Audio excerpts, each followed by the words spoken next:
of America, and to the republic for which it stands, one nation, under God, indivisible, with liberty and justice for all.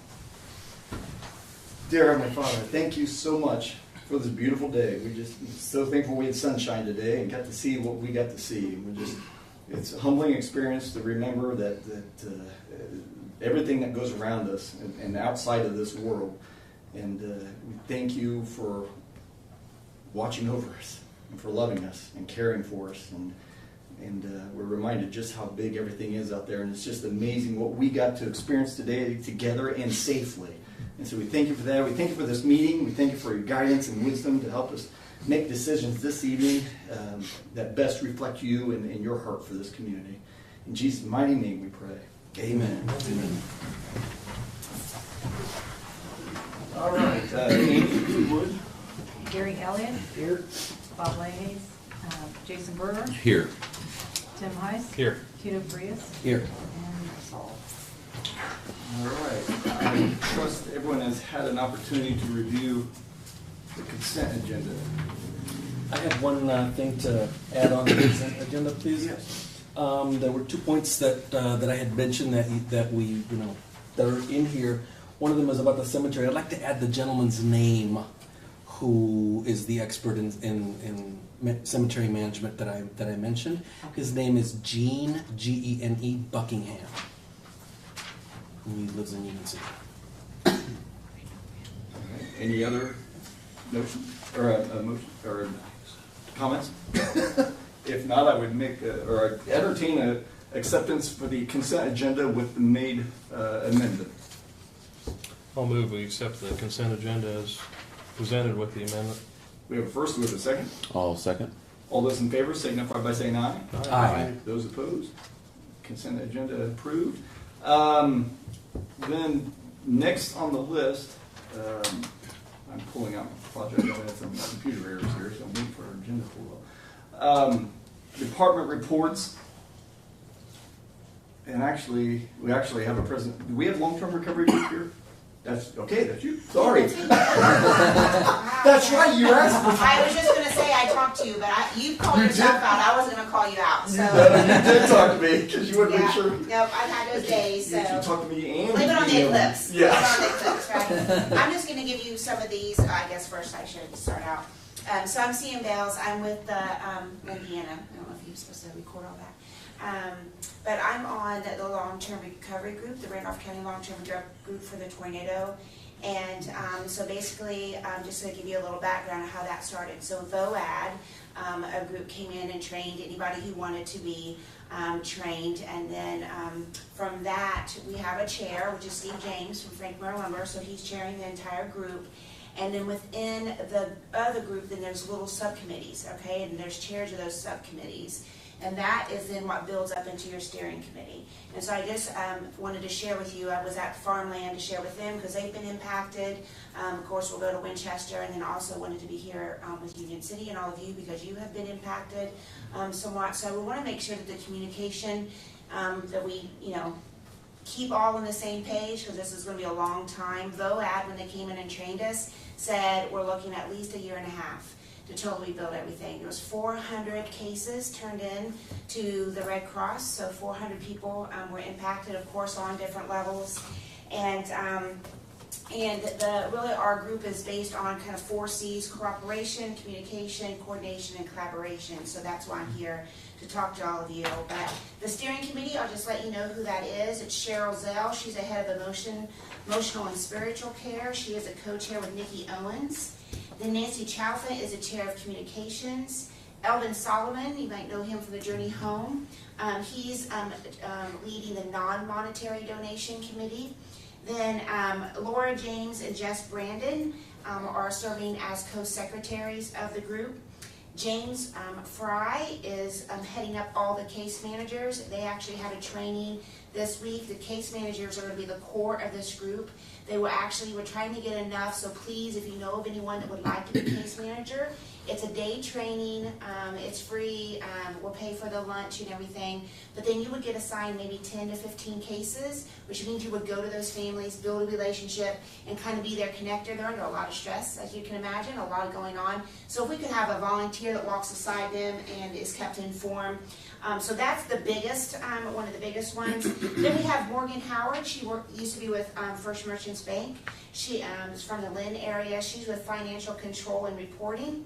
Then Monty Coley, you all know him. Monty stepped up and is the head of the construction management team. And then I am leading the fundraising group. And then Pat Neville is in charge of the volunteers. So with that said, just so you know that one of us at all times, because all of our schedules are different, that we'll make sure that we're keeping everyone informed and updated. The biggest thing is this is kind of our first fundraising. All the fundraising efforts are being pushed to the Community Foundation. Okay, and that's where this QR code would take people. So if you would please kind of pass it around.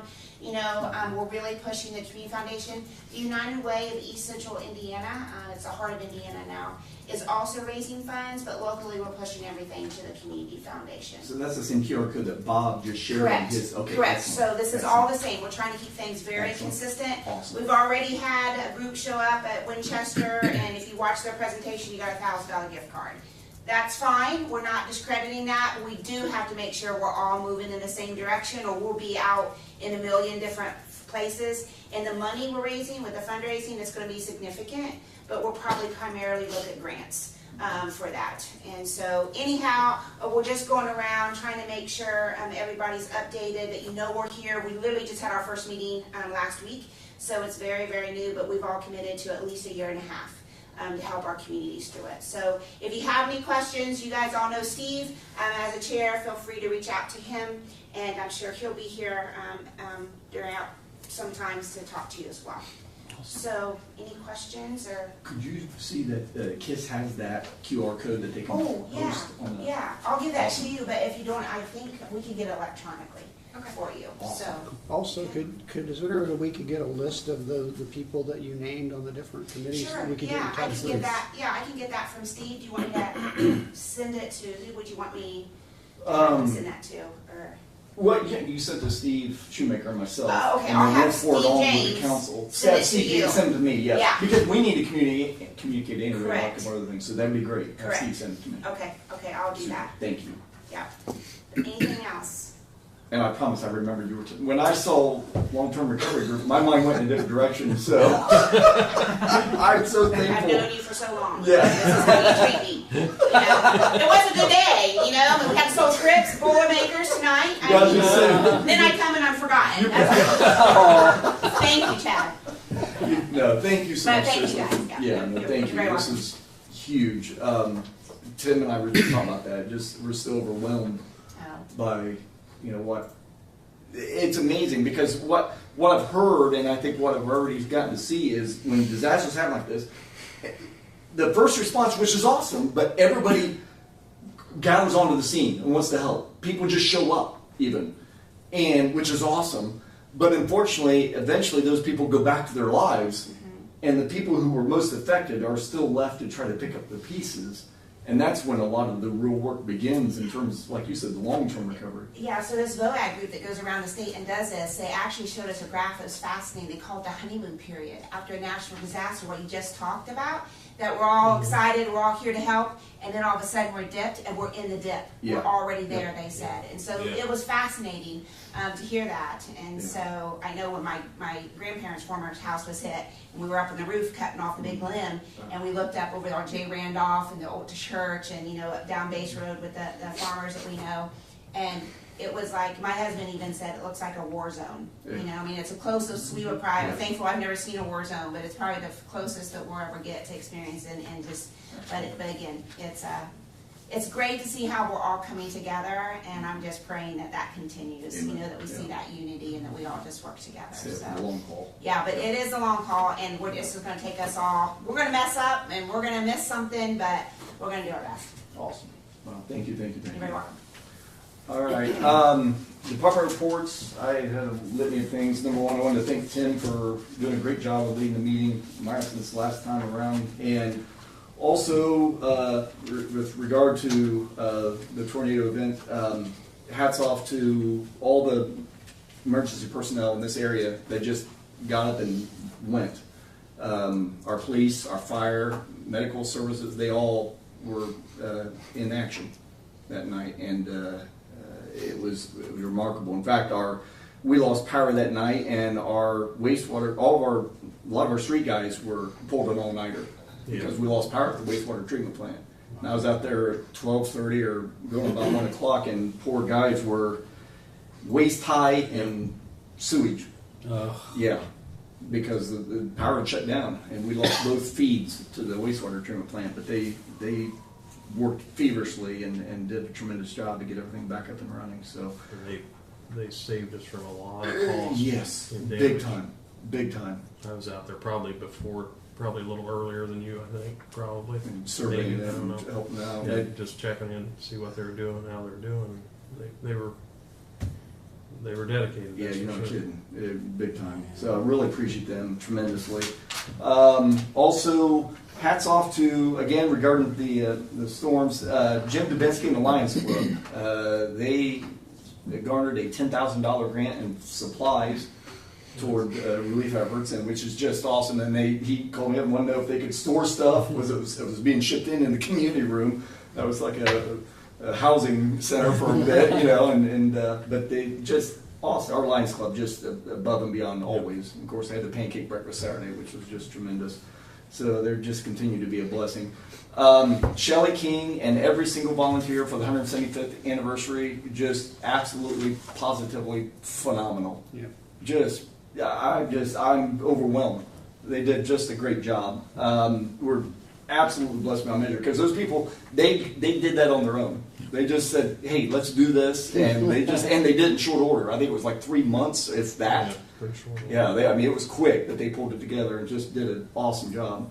You and I got to learn a few things at the library along the day. So, and then, of course, heads up, Vision Corner ribbon cutting this Friday at 10 o'clock. It will probably be inside. This was a beautiful day today, but it's probably going to be by far the best day of the week. So by Friday, it's supposed to be a chance of 40s and windy and rainy. So not the best weather to sit outside. So we'll probably be inside. But that starts at 10 o'clock. And then, thankfully enough, though, if I'm going to have another good day of weather, it's going to be Saturday because that's when the kids are doing the barbecue cook-off. Yep. So Saturday is supposed to be beautiful, it's supposed to be sunny, and temperatures decent for spring. So everybody's welcome to attend that. If you either love kids or love barbecue, show up Saturday to Artisan Crossing because it ought to be a tremendous day. Amy, do you have anything for? Sorry, you're writing feverishly, and then I turn on and ask you. That's fine. No, the monthly reports, we just simply didn't have enough time to get it done with everything else going on. But as soon as I get those done, I'm sure it'll be prior to the next meeting. I'll get those out to you so you can take a look at those. Super, thank you. Council members, Tito, we'll start with you. I don't have anything to add to what you've said. All right, Tim. I don't really have anything, didn't have anything of major consequence of Board of Works, but some discussions of a couple of things that will come up to council in the not too distant future. Okay. One about potential personnel opportunities, or as far as personnel funding opportunities, and also ambulance purchase eventually. Okay. So, Okay. but there'll be more details to come on that. Okay. Thanks for that. Jason. Just the barbecue cook-off and the car show this Saturday. Oh so yes, thank you. Oh, fingers crossed, absolutely. good weather. And Yes, looking yes. forward to that. Yeah, it looks And are you guys still going to be parked down? I believe Pearl? so. I mean, I was kind of confused. I saw one place was mentioned Columbia Street, then I saw our normal Pearl Street. I was under the assumption it'd be Pearl Street, Okay. so that's where I'm shooting for. Okay. Yeah. Do you have Mr. Hawley's contact information at the school? I do not. Let me send that to you because he's helping with the barbecue. Okay, perfect. Overseas. So that way, at least you guys can Same get page. communication. Yeah, Yeah, yep. exactly. Thank you. Absolutely. Gary. Nope, I don't have anything. All righty. Marisol, do you have anything you'd like to report from the school? support Vision Corner opening on Friday. We're really excited for that. Awesome. Well, thank you. Appreciate that. And you guys have played a huge role in that. Just absolutely huge role. It's going to be cool for folks finding out some of the things that went on, like running the cabling, for example, for the K.I.S.S studio and the vision and the esports program upstairs. And it's just awesome stuff. You guys were very hands-on. Yeah, being in there frequently, it's been neat seeing the kids working. I'm oftentimes running into kids that have been working through that process. So It has. That in itself has been a huge component of this whole endeavor. I mean, it's the hands-on and learning. Case in point, the esports program. Again, I show my age. I thought it was just kids playing video games. It's so much more than that. But part of the esports programs are these racing leagues, racing leagues, and it's a pod. Ball State. We saw the one in Ball State when we went over there over a year ago. It's a $15,000 unit. It's nice. It's the seat, steering wheel, the screen in front of you, and pedals. Like you're really driving, but you're racing online versus people spread all over.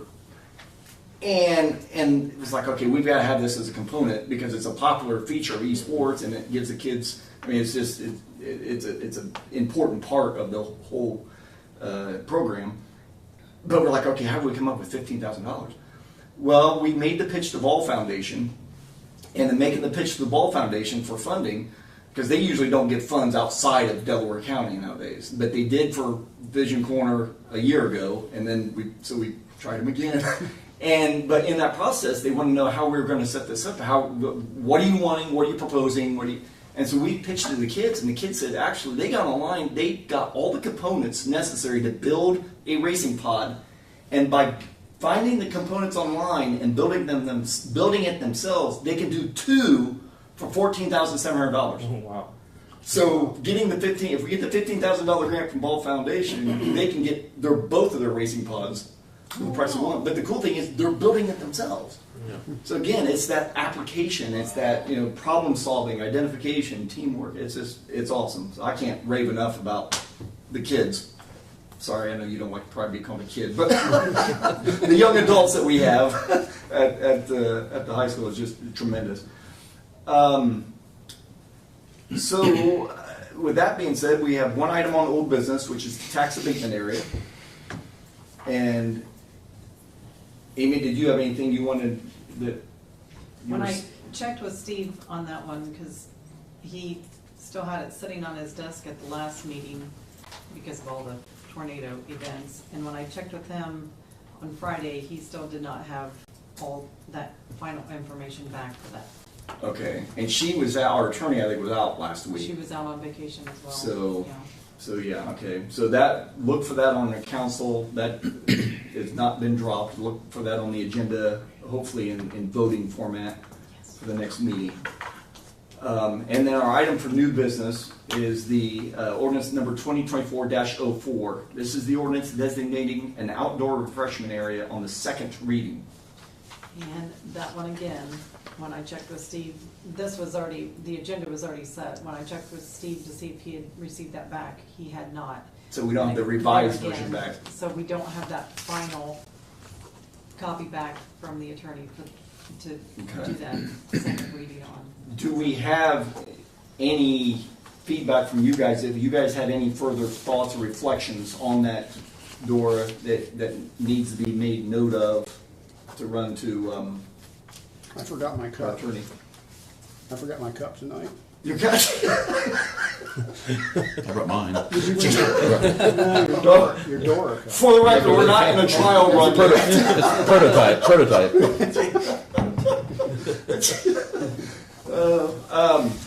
Yes, please. I do have a question. I mean, I had a conversation with a citizen in town, and they were concerned, emphasizing drinking in public areas, and she was kind of down on that. And so if we could just recap real quick, like the safety and the limitations and the guardrails that we foresee in implementing this, just to reassure. Specific area, number one. So it's not people trouncing up and down like the park or just random neighborhood streets. So specific designated area, specific time frame, both day and hours that this serves, and then specific, not peril. That's not the right word. Specific items that notate a Dora refreshment, if you will. So cups that have to be Dora labeled. So in other words, it's not people walking up and down with flasks. So they have to buy them at businesses that are Correct. licensed to do that. Yes. Within the area. Correct. They will have a specific kind of cup that is readily identifiable. They can only use that within that area during specific hours. Correct. Of time. And the Dora is something that it's widespread or becoming widespread in terms of its use and utilization in a lot of communities that are surrounding us. Troy, I know, utilizing in Troy, Ohio. If you've ever been to Troy, all around the Indy area, Carmel, Fishers, and I believe they all have doors established. I believe, and I've got to check on one of those for sure, but I know a couple do positively. So it's not anything where we're doing that's like we're not stepping out on our own. Cutting edge. No. Yeah, it's not cutting edge at all. They're becoming quite prevalent.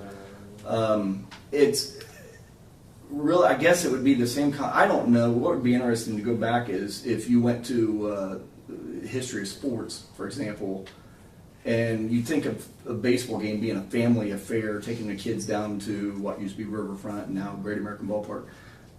I wonder if I did research if they've always had alcohol available at those venues. I wonder if in one point in time there was not alcohol available. Well, regionally it probably was different. I mean, we might And that's true. in different places. I mean, when I was a kid going to Crosley Field, it was, the beer vendors were just part of the whole thing. For the atmosphere. And part of the atmosphere. But I'm sure some other places that may have been a little different. Cincinnati's not the same as, there's other places in the country where I'm sure it was dry. Yeah. But- well, and look through that south and west of them, there was a dry region. Like good parts of Kentucky were dry part of regions. Kentucky and so forth. The reason why I bring that up is because at some point in time they made the decision to, obviously that was financially motivated, but made the decision to offer alcohol at a huge event where you've got 50, 60,000 people gathering. And good grief, at the Horseshoe or the Ohio State, you've got 100,000 people. The reason why I say that though is because there still is an expected level of responsibility to take place. And even people at those venues, if you're not responsible, there are prices to pay, there are consequences. And that will be the same way in any Dora, and including ours. One thing we've never really said this very specifically, but while this modifies open container law, it doesn't modify public intoxication. Exactly. So you're still precluded to be responsible Yes. in terms of your Yes. behavior, your actions, your sobriety, Yes. your inebriation, so to speak. And your actions So toward it's others, not and your a- actions toward stuff. Exactly. Everything. So that those expectations are still there. Exactly. Right on. And it doesn't change anything about having an open container in a vehicle. Correct. Exactly. No. Exactly. Yeah. Exactly. It does not. So those are all important things to None keep of in those mind. things change. So Exactly. Right on. That does bring up a question, though. I would joke about the fact of having the Dora cup in here and doing that. So where does that border end? So if somebody comes here, or they come to my store or the corner cupboard, do they, like a water bottle, do they just bring that in with them? Or is that something that has to be left at the door, or is it up to each one of the business owners? How does that work? I believe, now I'll have to check this with Mara, our attorney, but I would believe it's up to the individual business owners. that's what Because that's your ground. I mean, you have the right to, like the no T-shirt, no shoes, no that type of signage. Not every store has that policy, but you have the right to enforce it for your business. So I would imagine that's the same, but I'll confirm that with Mara. That's a great question. Okay. Thank you. Oh, you're welcome. Thank you. All right, well, if there's no other question on that, again, that will also be on the agenda for the next meeting, be the first, or last meeting in April, April 22nd. Do we have any visitors wishing to address the council at this time? Well, if not, our next meeting is Monday, April 22nd at 6 p.m. Data Board of Public Works is also Monday, April 22nd at 9:30 a.m. I would hereby entertain a motion for adjournment. So moved. We have first, we have a second. I'll second. All those in favor signify by saying aye. Aye. Meeting adjourned. Plenty of time for the Purdue preview.